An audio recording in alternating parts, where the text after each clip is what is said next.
ইন্না মিম্মা ইয়ালহাকুল মুমিন মিন হাসানাতিহি বা'দা মাউতিহি, মানুষ মরে যাওয়ার পরেও যে 7টা জিনিস তার কবরে পৌঁছায় তার মধ্যে একটা হচ্ছে মসজিদান বানাহু, সে যে মসজিদ বানিয়ে গিয়েছে ওই মসজিদের সওয়াব। সুবহানাল্লাহ পড়েন। আপনি টাকা দিয়ে মসজিদ বানিয়ে দিলেন, ওই মসজিদে মুসল্লিরা নামাজ পড়ে, রোজাদাররা এসে ওখানে ইফতার খায়, তাহাজ্জুদ আদায়কারীরা তাহাজ্জুদ পড়ে, তাদের সওয়াবের কমতি হবে না, কিন্তু তাদের সওয়াবের একটা পার্সেন্টেজ সওয়াব যে ব্যক্তি মসজিদ বানালো তার আমল নামে আল্লাহ ঢুকিয়ে দেয়। এজন্য বেশি বেশি মসজিদ বানাতে রাজি আছেন তো? আল্লাহর হাবিব সাল্লাল্লাহু আলাইহি ওয়াসাল্লাম বললেন, সাবআতুন ইউযিল্লুহুমুল্লাহু ফি যিল্লিহি ইয়াওমা লা যিল্লা ইল্লা যিল্লু, 7 শ্রেণীর ব্যক্তিকে আল্লাহ তাআলা কিয়ামতের দিন আরশের নিচে ছায়া দিবে, যেদিন আল্লাহর আরশের ছায়া ছাড়া কোনো ছায়া পৃথিবীতে থাকবে না। সেই দিনটা কি এই দিনের মতো? কিয়ামতের দিনটা আজকের এই দিনের মতো হবে? 50,000 বছর হবে। এটা লেন্থ, এটা ডিউরেশন। কাআন সাফসাফা লা তারা ফিহা ইওয়াজা ওয়ালা আমতা, লেভেল প্লেইং ফিল্ড, তামার জমিন। একটু কল্পনা করেন তো ওই দিনটা কত ভয়ঙ্কর। বাবা ছেলেরে চিনবে না ওই দিন, ছেলে বাবারে চিনবে না, স্ত্রী স্বামীকে চিনবে না, স্বামী স্ত্রীকে চিনবে না, পীর সাহেব মুরিদ চিনবে না, মুরিদ পীর সাহেবকে চিনবে না, নেতা কর্মীকে চিনবে না, কর্মী নেতাকে চিনবে না। হায় হায়, ইয়া নাফসি বলে কাঁদবে। সূর্যটা মাথার কাছে চলে আসবে, সূর্যের তাপে মাথার মগজগুলো গলে গলে নাকের ছিদ্র আর কানের ছিদ্র দিয়ে টপ টপ করে বেয়ে বেয়ে পড়বে।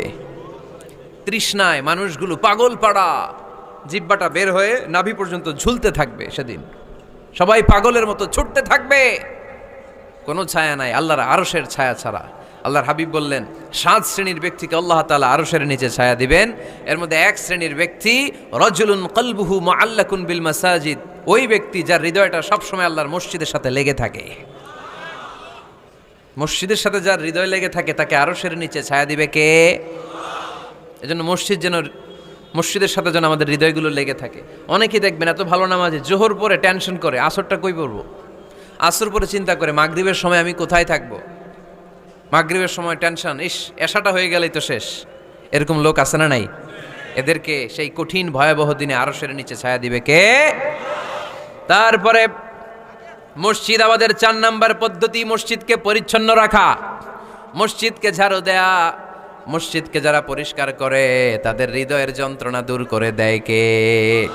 সাইয়েদনা ইব্রাহিম আলাইহিস সালাম এবং ইসমাঈল আলাইহিস সালামকে আল্লাহ তাআলা আদেশ করেছেন, তাহহিরা বাইতিয়া লিত-তাইফিনা ওয়াল আকিফিনা ওয়ার রুকআইস সুজুদ।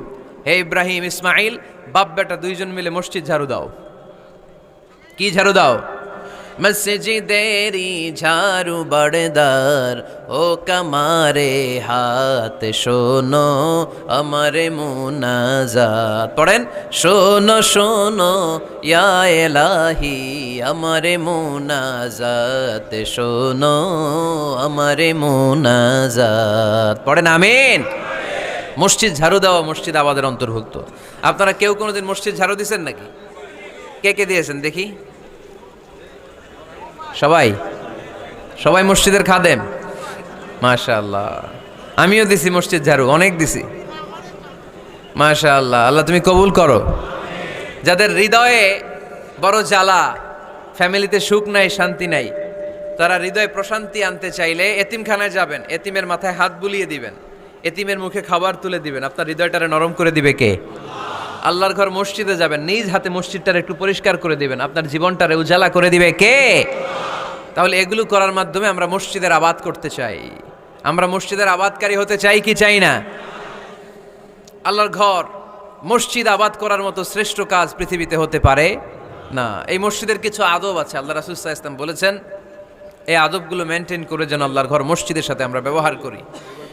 মসজিদের 1 নম্বর আদব হচ্ছে মসজিদে ওযুর সাথে প্রবেশ করা। কিসের সাথে? ওযু করে পরিচ্ছন্ন হয়ে মসজিদে প্রবেশ করা। এজন্য অপবিত্র অবস্থায়, গোসল ফরজ, এরকম অবস্থায় মসজিদে ঢোকা যাবে? কথা বলেন, ঢোকা যায়? যেই নারীদের মাসিক চলতেছে, মেনস্ট্রুয়েশনাল পিরিয়ড চলতেছে, ওই নারীদের পক্ষে মসজিদে ঢোকা জায়েজ আছে? নাই। তাহলে এটা হলো 1 নম্বর আদব। মসজিদে ঢোকার সময় কি করে ঢুকবো? ওযু করে। আওয়াজ করে বলেন, কি করে ঢুকবো? ওযু করে। 2 নম্বর আদব হচ্ছে মসজিদে যাওয়ার সময় সবচেয়ে ভালো জামাটা পরে যাব, সবচেয়ে ভালো পাঞ্জাবিটা পরে যাব। জানতো আপনারা? না সবচেয়ে সিরাটা পরে যান? হ্যাঁ, অনেকের নামাজের জন্য একটা পুরান জামা আছে, সিরা পাড়া, এদিকে হাত উঠালে এদিকটা দেখা যায়, আছে না নাই? সবচেয়ে সিরা পাড়াটা রাখে নামাজের জন্য, কপাল পোড়া।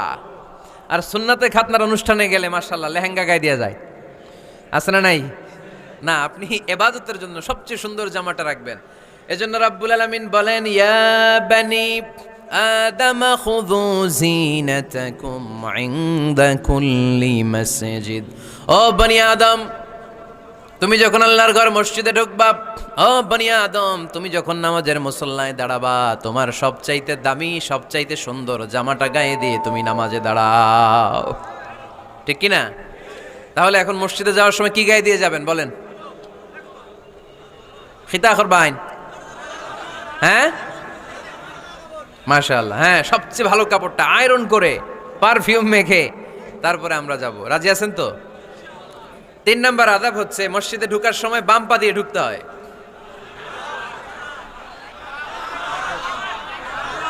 কোন পা? আরো জোরে। এদেরকে গুতা মারা লাগে, নাইলে আওয়াজ বাড়ে না, এরকম ভলিউম টাইট করতে হয়। ভলিউম হাই করলে আর পরে বাড়ে, এমনি বলতে চায় না। আর ঘটনা কি? হ্যাঁ, খায় নাই।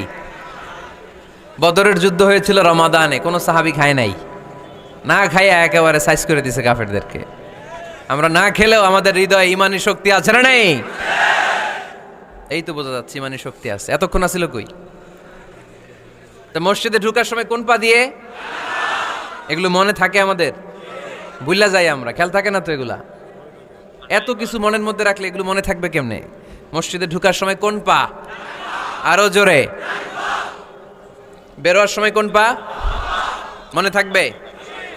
মসজিদে যখন ঢুকবেন ডান পা দিয়ে ঢুকবেন, আর দোয়া পড়বেন, আউযু বিল্লাহিল আযীম ওয়া বিওয়াজহিল কারীম ওয়া সুলতানিহিল কদীম মিনাশ শাইতানির রাজীম।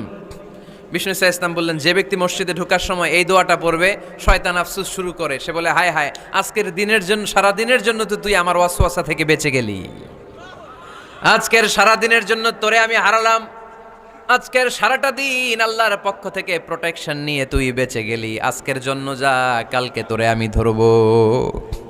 এজন্য এই দোয়াটা পড়ার দরকার আছে না? আউযু বিল্লাহিল আযীম ওয়া বিওয়াজহিল কারীম ওয়া সুলতানিহিল কদীম মিনাশ শাইতানির রাজীম। 4টা বাক্যের দোয়া। মুখস্থ করতে কষ্ট হলে যে ইউটিউবে চলে যাবে আজকেই, ওখান থেকে শুনে আপনারা মুখস্থ করে নেবেন, এই দোয়াটা পড়বেন, তাহলে ওই দিনের জন্য শয়তানের ওয়াসওয়াসা, টেম্পটেশন, প্রভোকেশন থেকে আপনি আল্লাহ তাআলার প্রোটেকশনে চলে গেলেন। সুবহানাল্লাহ পড়েন। তারপর আল্লাহর হাবিব বললেন, ঢোকার আগে আমারে সালাম দাও। পড়বেন, আসসালামু আলাইকা আইয়ুহান নাবিয়্যু ওয়া রাহমাতুল্লাহি ওয়া বারাকাত। এই 2টা জিনিস যখন করে ফেললেন, তখন ডান পা দিয়ে পড়বেন, আল্লাহুম্মা আফতাহ লি আবওয়াবা রাহমাতিক। সুবহানাল্লাহ পড়েন। আল্লাহুম্মা আফতাহ লি, ও আল্লাহ আমার জন্য তুমি খুলে দাও, আবওয়াবা রাহমাতিক, তোমার রহমতের দরজা। তার মানে মসজিদে ঢুকলে রহমত পাওয়া যায় কি যায় না? মসজিদে ঢুকলে পাওয়া যায় রহমত, মসজিদের বাইরে রহমতের কথা আল্লাহ বলে নাই। মসজিদের ভিতরে রহমত। কোথায় রহমত? কোথায়? মসজিদের ভিতরে রহমত আছে না? তার প্রমাণ, মসজিদে ঢুকলেই শান্তি লাগে কেমন জানি, আর ঘুমে ধরে। মসজিদে ঘুমাইছেন কারা কারা দেখি? সবাই ঘুমাইছেন? আরে আমি কত ঘুমাইছি। জুমার নামাজের সময় যে কি ঘুম আসে, আসে আসে, কমন পড়ছে, একেবারে কমন পড়ে গেছে, ঘুম আসে। কারণ রহমত, রহমতের ঝিরি ঝিরি বাড়ি ধারা আল্লাহ তাআলা আরশের উপর থেকে নাজিল করতে থাকেন, আর এই রহমতের কারণে হৃদয়টা প্রশান্ত হয়ে যায়, অনেকের ঘুমও চলে আসে, ঠিক কি না? এজন্য আল্লাহুম্মা আফতাহ লি আবওয়াবা রাহমাতিক, ও আল্লাহ তোমার রহমতের দরজাগুলো আমার জন্য খুলে দাও। এই দোয়া পড়লে রহমতের দরজা খুলে দেয় কে? আবার মসজিদ থেকে যখন বের হবেন তখন কোন পা দিয়ে? জোরে বলেন। বাম পা দিয়ে কি পড়বেন? আল্লাহুম্মা ইন্নী আসআলুকা মিন ফাদলিক, ও আল্লাহ তোমার কাছে আমি তোমার পক্ষ থেকে ফদল চাই, মানে রিজিক চাই, রিজিক দেওয়ার মালিককে। তার মানে খুব সোজা সাপটা কথা হচ্ছে, মসজিদের ভিতরে পাওয়া যায় রহমত, আর বাইরে পাওয়া যায় ফদল বা রিজিক। বাইরে পাওয়া যায় কি? রিজিক। মসজিদের ভিতরে রিজিক আছে, তার মানে সারাদিন মসজিদে বসে থাকলে রিজিক মিলবে। নামাজের সময় নামাজ পড়তে হবে, কাজের সময় কাজ করতে হবে, এটাই হচ্ছে ইসলামের বিধান। নামাজের সময় নামাজ, কাজের সময়, আমি প্রশ্ন করব, আওয়াজ করে উত্তর দেন। নামাজের সময়, কাজের সময়, নামাজের সময়, কাজের সময়, এটা মনে থাকবে। এজন্য আল্লাহ বললেন ফাইদা কুদিয়াতিস সালাতু ফান্তাশিরু ফিল আরদি ওয়াবতাগু মিন ফাদলিল্লাহ। যখন তোমাদের সালাত শেষ হয়ে যায়, আল্লাহর রিজিক অন্বেষণের জন্য আল্লাহর জমিনে তোমরা ছড়িয়ে যাও। নামাজের সময় আসবেন, নামাজ শেষ বের হয়ে যান। ফান্তাশিরু ফিল আরদ, জমিনে ছড়িয়ে পড়ো। নামাজ শেষ চেয়ারম্যান সাহেব চলে যাবে ইউনিয়ন পরিষদের ভেতরে, ছাত্ররা চলে যাবে হাই স্কুলে, মেম্বার অফ দ্য পার্লামেন্ট চলে যাবে সংসদে, সেনাবাহিনীর লোকেরা চলে যাবে ক্যান্টনমেন্টে, ব্যবসায়ীরা চলে যাবে তাদের বাজারে, সিএনজি ওয়ালারা সিএনজি নিয়ে ব্যবসা শুরু করবে, রাস্তায় নেমে যাবে, চিল্লায় বলেন ঠিক কিনা? এটাই ইসলামের বিধান। নামাজের সময় নামাজ, কাজের সময়। আচ্ছা, তাহলে প্রথম সুন্নাত পেলাম, পবিত্র হয়ে ঢুকবো, ভালো জামা পরে ঢুকবো 2 নাম্বার। 3 নাম্বার, ঢুকার সময় কোন পা, বের হওয়ার সময়। 4 নাম্বার, মসজিদে ঢুকে 2 রাকাত। মসজিদে ঢুকে কয় রাকাত পড়েন আপনারা? তাহিয়াতুল মসজিদ, মসজিদকে আপনি ওয়েলকাম জানাবেন, ঢুকেই 2 রাকাত পড়বেন, ওযু করলেই 2 রাকাত। আল্লাহর হাবিব সাল্লাল্লাহু আলাইহি ওয়াসাল্লাম মসজিদে নববীতে জুমার খুতবা দিচ্ছেন। খুতবা চলাকালীন সময়ে এক সাহাবী এসে মসজিদের মধ্যে বসে পড়লেন। আল্লাহর হাবিব সাল্লাল্লাহু আলাইহি ওয়াসাল্লাম সাহাবীরে বললেন দাঁড়াও। সাহাবী দাঁড়ালেন। আল্লাহর নবী জিজ্ঞেস করলেন কেন বসে বললা, 2 রাকাত পড়ছো নাকি? সাহাবী বলে পড়ি নাই। বিশ্বনবী বললেন তাহলে তাড়াতাড়ি 2 রাকাত নামাজ পড়ে বসে যাও। সুবহানাল্লাহ পড়েন। 2 রাকাত পড়ো নাই তো পড়ো, দাঁড়াও, তারপরে বসো। দেখেন খুতবা চলাকালীন সময়ে আমাদের খতিবরা কখনো খুতবা থামায়? কথা বুঝেন নাই? জুমার খুতবা আপনারা শুনেন না? খুতবা চলতেছে, ওই মুহূর্তে ইমাম সাহেবরা কখনো খুতবা থামায়? মাঝখানে কোনো ঝামেলা হইলে থামায় না। প্রথম খুতবা শেষ, বসে, তারপরে দ্বিতীয় খুতবা। খুতবার মাঝখানে কোনো থামাথামি নাই। কিন্তু আল্লাহর হাবিব সাল্লাল্লাহু আলাইহি সাল্লাম কেমন খতিব ছিলেন দেখেন। আল্লাহর হাবিব সাল্লাল্লাহু আলাইহি সাল্লামের খুতবা দেওয়ার স্টাইল অ্যান্ড অ্যাটিটিউড এবং আমাদের খুতবা দেওয়ার স্টাইল অ্যান্ড অ্যাটিটিউড, আল্লাহ রাসূল সাল্লাল্লাহু আলাইহি সাল্লামেরটা কত প্রাণবন্ত ছিল। আল্লাহ রাসূল সাল্লাল্লাহু আলাইহি সাল্লাম সোসাইটি ওরিয়েন্টেড একজন পার্সোনালিটি ছিলেন, সমাজের মানুষ কেন্দ্রিক, খুব সামাজিক ছিলেন আল্লাহ রাসূল সাল্লাল্লাহু আলাইহি সাল্লাম। তিনি দেখলেন একজন বসে পড়ছে, উনি খুতবা থামায় দিলেন। জুমার খুতবা থামায় বললেন এই নামাজ পড়ছো না, পড়ো 2 রাকাত পড়ো। আবার খুতবা শুরু করলেন। সুবহানাল্লাহ পড়বেন না? একবার তিনি খুতবা দিচ্ছেন, দেখলেন আল্লাহ রাসূল সাল্লাল্লাহু আলাইহি ওয়াসাল্লামের 2 জন নাতি হাসান আর হুসাইন রাদিয়াল্লাহু তাআলা আনহুমা, ছোট্ট মানুষ, কাতারের ভিতরে ঢুকে কোনো সাহাবী টুপি টান দেয়, কারো পাগড়ি ধরে টান দেয়, একজন এদিকে দৌড় দেয়, আরেকজন ওদিকে দৌড় দেয়। মসজিদে একটা ডিস্টার্ব হচ্ছে। আল্লাহর হাবিব সাল্লাল্লাহু আলাইহি ওয়াসাল্লাম খুতবা থামিয়ে দিলেন, মিম্বার থেকে নেমে আসলেন, 2 নাতিকে 2 হাতে ধরলেন, ধরে আস্তে করে জান্নাতের এই 2 সর্দারকে নিয়ে মিম্বারের উপরে দাঁড়ালেন। এই হাতে এই নাতি, ওই হাতে আরেক নাতি। এরপর দাঁড়িয়ে দাঁড়িয়ে তিনি বাকি খুতবা দিলেন। পড়েন সুবহানাল্লাহ। কত প্রাণবন্ত খুতবা। উনিও খুতবা দিতেন, আমরাও খুতবা দেই। আল্লাহর হাবিব সাল্লাল্লাহু আলাইহি ওয়াসাল্লাম খুতবা দিচ্ছেন, এক সাহাবী এসে বলল ইয়া রাসূলুল্লাহ, মদিনায় দুর্ভিক্ষ, বৃষ্টি নাই, আপনি বৃষ্টির দোয়া করেন। রাসূল সাল্লাল্লাহু আলাইহি ওয়াসাল্লাম খুতবা থামায় দিলেন, থামাই দিয়ে দোয়া শুরু করলেন। আল্লাহুম্মা আসকিনা গাইসান মুগীসান মারিআন মুরিআন নাফিআন গায়রা দার আজিলান গায়রা আজল। আল্লাহ উপকারে বৃষ্টি দেন, যে বৃষ্টিতে আমাদের ফসল জন্মাবে, সবুজ ঘাস লতা পাতা জন্মাবে, আমাদের গবাদি পশুর রিজিক বাড়বে, এরকম উপকারে বৃষ্টি আমাদেরকে দিয়ে মদিনাটারে ধন্য করে দেন। বৃষ্টি শুরু হলো। জুমাবার বৃষ্টি, শনি রবি সোম মঙ্গল বুধ বৃহস্পতি শুক্র, টানা 7 দিন বৃষ্টি। এবার বৃষ্টির চোটে মদিনায় বন্যা হয়ে গেছে। এতদিনে দুর্ভিক্ষ, এতদিনে কি? এখন বৃষ্টির বরকতের দোয়া করছে, বৃষ্টিতে এবার বন্যা। যেই সাহাবী বৃষ্টির জন্য দোয়া করতে বলেছিলেন, পরের জুমাবারের খুতবার সময় এসে ওই সাহাবী বলেন ইয়া রাসূলুল্লাহ, আবার খুতবার মাঝখানে ইয়া রাসূলুল্লাহ, আর বৃষ্টির দরকার নাই, আর দরকার নেই, এবার বৃষ্টি বন্ধের দোয়া করেন। আল্লাহর হাবিব সাল্লাল্লাহু আলাইহি ওয়াসাল্লাম খুতবা থামিয়ে আবার বন্ধের দোয়া, আল্লাহুম্মা হাওয়ালাইনা ওয়ালা আলাইনা, হে আল্লাহ আমাদের চারিদিকে দেন, মদিনাতে আর বৃষ্টির দরকার নাই। চিল্লায় পড়েন সুবহানাল্লাহ। এজন্য খতিব হবে এরকম প্রাণবন্ত খতিব। সমাজে কি চলে, কি ক্রাইসিস, কি সংকট, ইয়াংরা কোন সমস্যায় ভোগে, আমাদের রাজনৈতিক অঙ্গনে কি সমস্যা, আমাদের অর্থনৈতিক অঙ্গনে কি সমস্যা, আমাদের সামাজিক অঙ্গনে কি সমস্যা, আমাদের পরিবারগুলোর ভেতরে কি ঝামেলা, প্রত্যেকটা কথা মসজিদের মিম্বার থেকে আসার দরকার আছে না নাই? আল্লাহর হাবিব সাল্লাল্লাহু আলাইহি ওয়াসাল্লাম এভাবেই সমাজকে ঠিক করে দিতেন। 2 রাকাত মসজিদে ঢুকে আজকে থেকে আমরা পড়ব। মসজিদে ঢুকলেই কয় রাকাত মনে থাকবে না ভুলে যাবেন? তারপরে আল্লাহর হাবিব সাল্লাল্লাহু আলাইহি ওয়াসাল্লাম বলেছেন খবরদার কবরের উপর মসজিদ বানিও না। কবরস্থান একদিকে, মসজিদ আর একদিকে। কিন্তু বাংলাদেশে মসজিদের সাথে কবর মিলানো আছে না নাই? ছোট্ট একটা মসজিদ কিন্তু এত বড় বাবার কবর, আছে না নাই? না, এগুলো করবেন না আপনি। আগে হবে মসজিদ, পরে কবরস্থান। যেমন মসজিদে নববী হয়েছে আগে, তারপরে বিশ্বনবীর কবর এখানে আছে না নাই? মসজিদে নববী প্রতিষ্ঠিত হয়েছে আগে, পরে বাকি কবরস্থান আছে না নাই? কিন্তু কোন আল্লাহর ওলির কবরস্থানের উপরে যদি মসজিদ বানান, তার উপর লানাত দিয়েছে কে?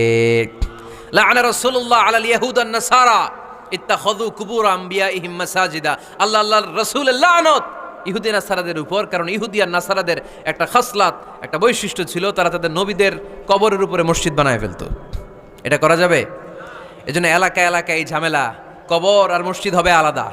আবার মসজিদের কেবলার দিকে যেন কবরস্থান না হয়, তাহলে শিরক হওয়ার সম্ভাবনা আছে না নাই? খুব সাবধান, আল্লাহ সব মাফ করে কিন্তু শিরক মাফ করে না, ঠিক কিনা? শিরক হচ্ছে মহাপাপ, সব পাপের বাপ। এজন্য আমরা সব করলেও শিরকের গুনাহ মুসলমান কখনো করতে পারে। এরপর আল্লাহর হাবিব বললেন, মসজিদকে পরিষ্কার পরিচ্ছন্ন রাখো, এটাও মসজিদের আদাব। মসজিদে আতর লাগিয়ে দেন, বাখুর জ্বালিয়ে দেন। আপনাদের এই এলাকার মধ্যে তো বাখুরের অভাব নাই, আগরের অভাব নাই, ঠিক কিনা? গতকাল প্রোগ্রাম ছিল কই? সুজানগর, আগরের রাজধানী। আগর চিনেননি আপনারা? হ্যাঁ, এই যে দেহনেল উদ পারফিউম, আপনাদের এই যে মাহাতাব সাহেবের আল হারামাইন, এরপরে যে আজমল কোম্পানি, এও আপনাদের এই মৌলভীবাজার এলাকার। এরকম অনেক কোম্পানি আছে দুবাই ভিত্তিক, গোটা বিশ্বে ওনারা ব্র্যান্ডিং করেছে। এগুলোর র ম্যাটেরিয়াল, কাঁচামাল যায় হচ্ছে আপনাদের মৌলভীবাজার থেকে।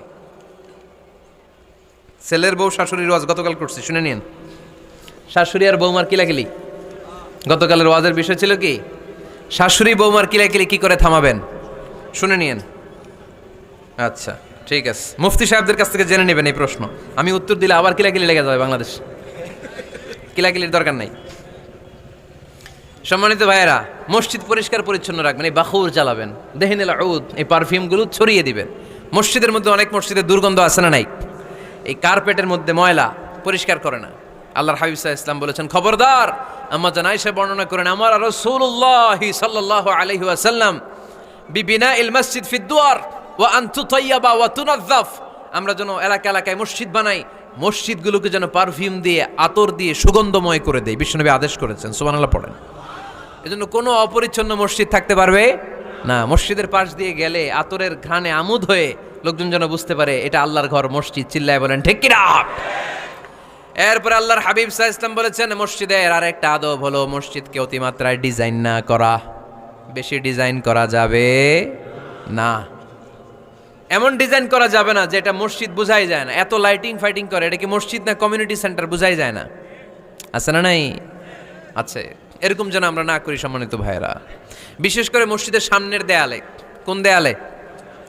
সামনের দেয়ালটা, কেবলার দিকে যেই দেয়াল, এই দেয়ালটা হতে হবে ফ্রেশ, যাতে করে মানুষের দৃষ্টি আকর্ষণ না করে। প্রায় মসজিদের দেয়ালের মাঝখানে দেখবেন আপনি ক্যালেন্ডার ঝুলায় রাখে, আছে না নাই?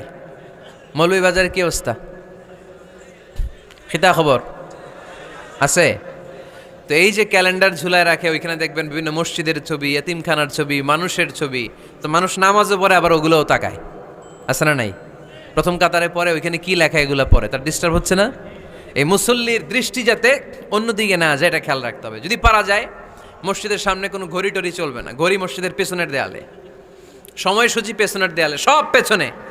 সময় কয়টা বাজে ওটা ইমাম দেখলেই চলবে, ইমাম এভাবে দেখে নিবে, আপনারাও দেখে নেবেন। কিন্তু সামনের দেয়ালটা যত সিম্পল করা যায়। আল্লাহর হাবিব সাল্লাল্লাহু আলাইহি ওয়াসাল্লাম নামাজ পড়া অবস্থায় সামনে এমন কিছু রাখতেন না যেটার দ্বারা আল্লাহর হাবিব সাল্লাল্লাহু আলাইহি ওয়াসাল্লামের সালাতে মনোযোগ অন্যদিকে চলে যায়। আমরা যখন সালাত পড়ি, যদি অন্যদিকে তাকাই, ফেরেশতার মাধ্যমে আল্লাহ একটা ডাক দেয়, বলে আকবিল, এই বান্দা ফিরে আয়, তোর নজর থাকা দরকার সেজদার জায়গায়, ফিরে আয়। আপনি আবার যখন অন্যদিকে তাকান, আল্লাহ বলে ফিরে আয়, সেজদার দিকে তাকা। আপনি আবার যখন ঘড়ির দিকে তাকান, আল্লাহ বলে আকবিল, ফিরে আয়, সেজদার দিকে তাকা। আপনি যখন আবার অন্যদিকে তাকান, তখন আল্লাহ বলে লা হাজাতা লি ইলা সালাতিক, তোর এই নামাজের দরকার আমার নাই। নাউজুবিল্লাহ পড়বেন না? তোর এই নামাজের দরকার আমার নাই। অজু করে কষ্ট করে যাকে খুশি করার জন্য আপনি সালাতে দাঁড়ালেন, উনি যদি বলে এই নামাজের দরকার নাই, তা কার জন্য নামাজ পড়লেন আপনি? কথা কি বুঝতে পেরেছেন? এই জন্য এলাকার গণ্যমান্য ব্যক্তিবর্গ আছে, আমাদের চেয়ারম্যান সাহেব আছে, আরও অন্যান্য বিজনেস ম্যাগনেটরা আছে। আপনারা মসজিদ যখন নির্মাণ করবেন, সামনের দেয়ালটা যত সাদামাটা হতে পারে ততই ভালো। এমনকি জায়নামাজের মধ্যে এখন কাবা ঘরের ছবি আছে না নাই? আছে না? কি মুসলমান আমরা, নিজের কাবারে নিজে লাথি মারি নামাজের আগে। মনের অজান্তে নিজের কাবাকে নিজে লাথি মারছি, এরকম জায়নামাজ ব্যবহার করা নিষেধ। চিল্লায় বলেন ঠিক কিনা? সাদা ফ্রেশ জায়নামাজ বাজারজাত করেন, আপনাদের সিদ্ধান্তই ওনাদের ব্যবসা বয়কট হয়ে যাবে। আপনারা যদি এখন থেকে মসজিদের মিনারা আর কাবা ঘরের যে প্রতিকৃতি বা ছবি, এরকম ছবি সম্বলিত জায়নামাজ কিনা বন্ধ করে দেন, এদের মার্কেট থাকবে? কথা বলেন। কালকে থেকে আমরা জায়নামাজ কেনার সময় ফ্রেশ জায়নামাজ কিনবো। কোনো মসজিদ, কোনো মিনার, আমাদের কাবা ঘরের ছবি সম্বলিত কোনো জায়নামাজ কিনা যাবে? আওয়াজ করে বলেন, যাবে? যাবে না। এগুলো হচ্ছে মসজিদের আদাব, এগুলো রক্ষা করে মসজিদে ঢোকার দরকার আছে না নাই? তাহলে মসজিদ সবার, মসজিদ আল্লাহর হাবিব সাল্লাল্লাহু আলাইহি ওয়াসাল্লাম খ্রিস্টানদেরকে মসজিদে ঢুকতে দিয়েছেন, আর আমরা মুসলমান ভাইয়ের জন্য মসজিদে তালা ঝুলাইয়ে দেই, আছে না নাই? আল্লাহর হাবিব সাল্লাল্লাহু আলাইহি ওয়াসাল্লাম কোথাও গেলেই প্রথমে মসজিদ বানাতেন। কি বানাতেন? মসজিদ বানাতেন। মক্কা থেকে হিজরত করে মদিনায় আসলেন, কোবায় থাকলেন কয়েক সপ্তাহ। কোবা পল্লীতে তিনি মসজিদ বানালেন, মসজিদ কোবা। ওখানে প্রতি শনিবার কেউ যদি অজু করে ওখানে যে 2 রাকাত নামাজ পড়ে, একটা কবুল উমরার সওয়াব আল্লাহ তাআলা তার আমলনামায় দিয়ে দেয়। মসজিদে কোবা বানালেন। তারপরে মদিনায় এসে মসজিদে নববী বানালেন আল্লাহর হাবিব সাল্লাল্লাহু আলাইহি ওয়াসাল্লাম, মসজিদে নববী। এটা ছিল আল্লাহ রাসূল সাল্লাল্লাহু আলাইহি ওয়াসাল্লামের বৈশিষ্ট্য। কোথাও গেলেই তিনি মসজিদ বানাতেন, মসজিদে নববী। হায় রে, এখন তো কত সুন্দর মসজিদ আমরা দেখি, আমরা যে সালাত পড়ি। আল্লাহর হাবিব সাল্লাল্লাহু আলাইহি সাল্লামের সময় মসজিদে নববী কি এরকম ছিল? কথা বলেন। ফ্লোর ছিল বালুর ফ্লোর। কিসের ফ্লোর? আমাদের মসজিদের ফ্লোর কিসের? টাইলস। আর আল্লাহ রাসূল সাল্লাল্লাহু আলাইহি ওয়াসাল্লামের মসজিদে নববীর ফ্লোর কিসের? কথা বলে না তো আওয়াজ করে উত্তর দেন না কেন? কষ্ট হচ্ছে? দুপুরে খাইছেন না সবাই? কেন খান নাই কেন? রোজা রাখছিলেন? হ্যাঁ, ফজর বাদে আইছি। আচ্ছা ঠিক আছে, ঠিক আছে। আচ্ছা আচ্ছা, সাউন্ড নাই, কথা শোনা যায় না? তো এটা শুনলা কেমনে? জিজ্ঞেস করলাম কথা শোনা যায় না, কয় না। তো এটা শুনলা কি করে? মানে অল্প শোনা যায়, তাই তো? একটু পরে আমার বিদায় ঘন্টা বাজবে, আমি চলে যাব। এই তোমরা ডিস্টার্ব করতে করতে আমার সময় শেষ। তোমরা ডিস্টার্ব করলে তোমাদের লস। আমি আমার টাইমের 1 মিনিটে বেশি যেতে পারবো না, কারণ এখানে আসরের সালাতের আজান শুরু হয়ে যাবে, এরপরে কোনো কথা নেই। আর বক্তব্য লম্বা করা এটা বেদাত। এই বেদাতকে আমি সুন্নাতের মধ্যে আনতে চাচ্ছি। একটা সময়ে একেবারে কমায় নিয়ে আসবো। এত প্রোগ্রামও আমি করতে চাই না। আমি ঘোষণা দিয়েছি আগামী বছরে সারা বাংলাদেশে আমার প্রোগ্রাম হবে 50টা। কয়টা? 50টা। এরপরের বছর 30টা, এরপরের বছর 20টা। বিভাগীয় প্রোগ্রাম করলেই চলবে আমার। এক এক বিভাগে যে 2 দিন 3 দিন খালাস। এত দরকার নেই, এত লম্বা চূড়ার বক্তব্যের দরকার নেই। আধা ঘন্টা চুপ করে শুনেন, কয়েকটা মেসেজ ড্রপ করি, take it with you to your home, then practice and apply in the society.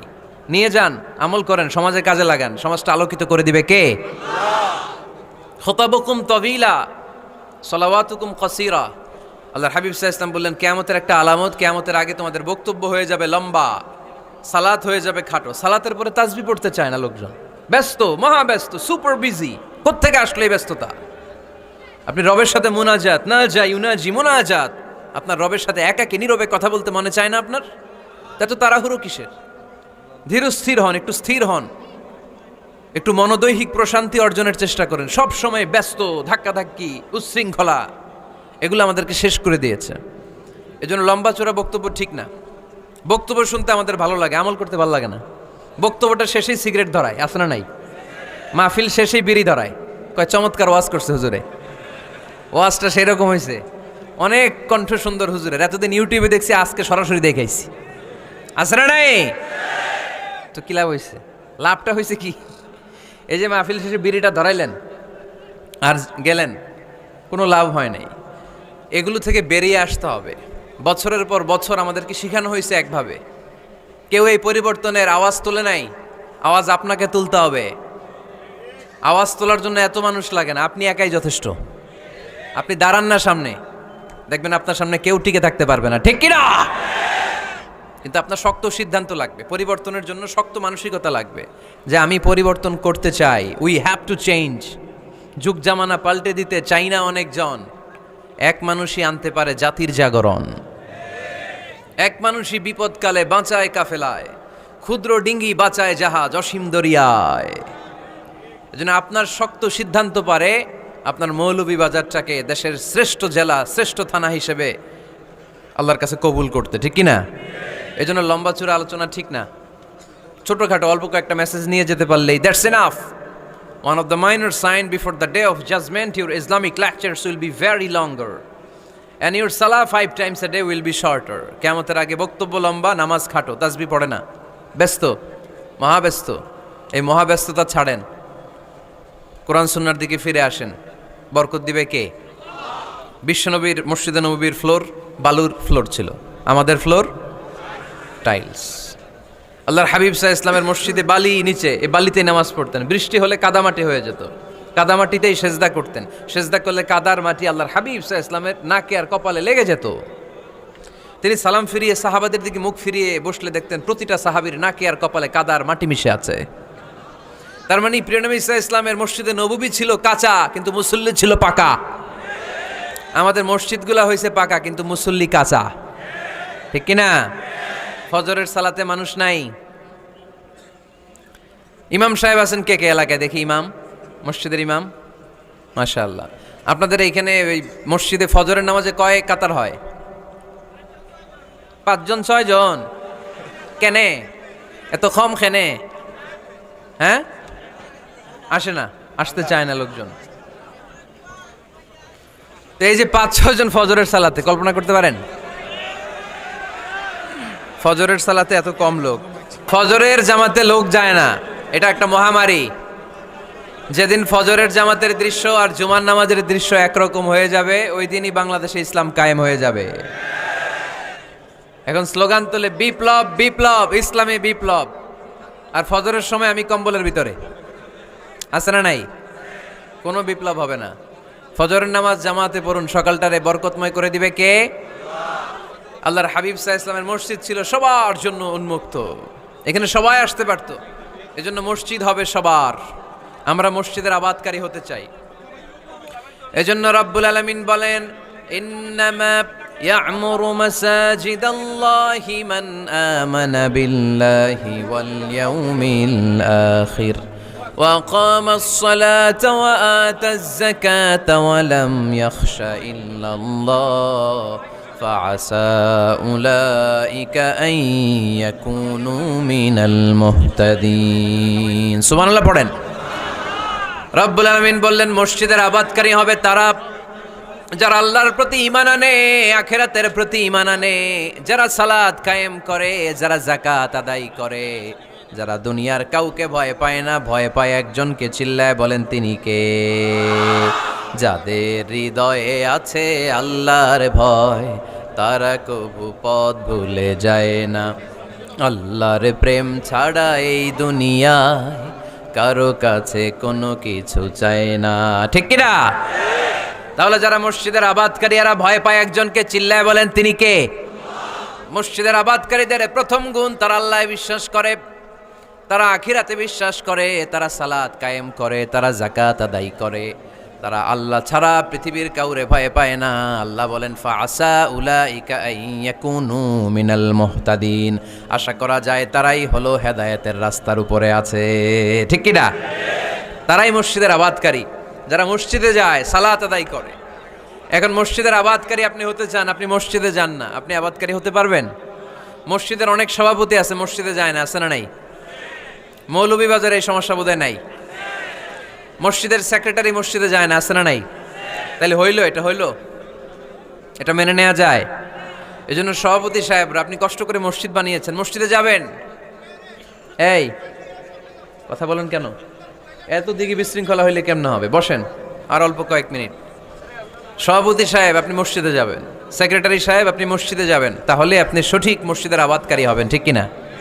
আমরা মসজিদের আবাদকারী হতে চাই ইনশাআল্লাহ। পড়েন উমরানুল মাসাজিদ। মসজিদের আবাদ কি করে করতে হয়? মসজিদ আবাদ করার 1 নাম্বার মাধ্যম হচ্ছে মসজিদ নির্মাণ করা। কি করা? নির্মাণ করা। খেয়াল করবেন, আল্লাহর হাবিব সাল্লাল্লাহু আলাইহি ওয়াসাল্লাম বলেছেন, মান বানা মসজিদান মিন মালিহি ফিদ দুনিয়া বানাল্লাহু লাহু বাইতান ফিল জান্নাহ। যে ব্যক্তি নিজের পকেটের টাকা খরচ করে দুনিয়াতে মসজিদ বানায়, আল্লাহ তাআলা তার জন্য জান্নাতে ঘর বানায়। 60টা জিনিস মানুষ মরে যাওয়ার পরে তার কবরে পৌঁছতে থাকে।